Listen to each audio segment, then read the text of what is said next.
We're always talking about how much in common a couple has, as if that's the real key to what makes a union work. It's important, don't get me wrong. If you don't like any of the same things, well, you have some work ahead. But sometimes I think we overlook how vital the differences are. It's in combining the opposites that the balance is created.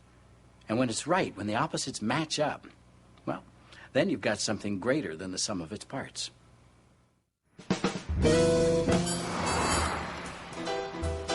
Louise, that's my wife, talks me into taking the weekend off. This is a rare occasion.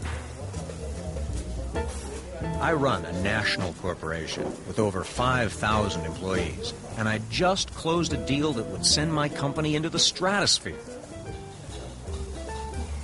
Louise says it's time to stop and smell the roses. She says this to me every once in a while because she really doesn't understand what I do. But to placate her, I've come to this small town where she grew up. Plenty of roses here, she says. On the way, we stopped at this little diner for lunch. Personally, I'm anxious to get back to the city. I relax by reviewing reports, and there are a few sitting on my desk right now. I want to get this weekend over with. But I did promise it to Louise. She really is the sweetest woman.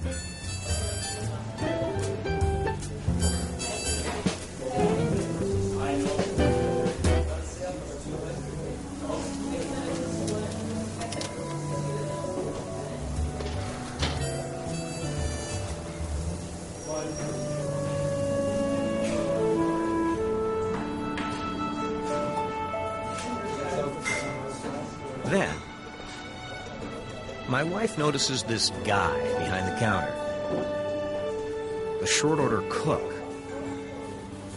and she starts a conversation with him. Before I know it, they're laughing and embracing.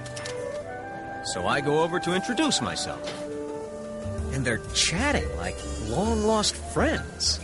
Turns out, he and my wife dated in high school. They were each other's first love. They laugh as they remember how they were going to take on the world together. The cook isn't the least bit regretful about where he's landed. To him, this town and diner is everything he needs. He says he's very happy. Then he says he always knew Louise was going places. She was always a mover and a shaker. I find that curious and kind of hang on that a while. We're finally out of there. And I tell her, boy, are you lucky. If you'd married that guy, you'd be the wife of a short order cook. Instead, you're the wife of a president of a major corporation. And listen to this one. She says to me, my dear, if I'd married him instead of you, he'd be the president of a major corporation, and you'd be the short order cook.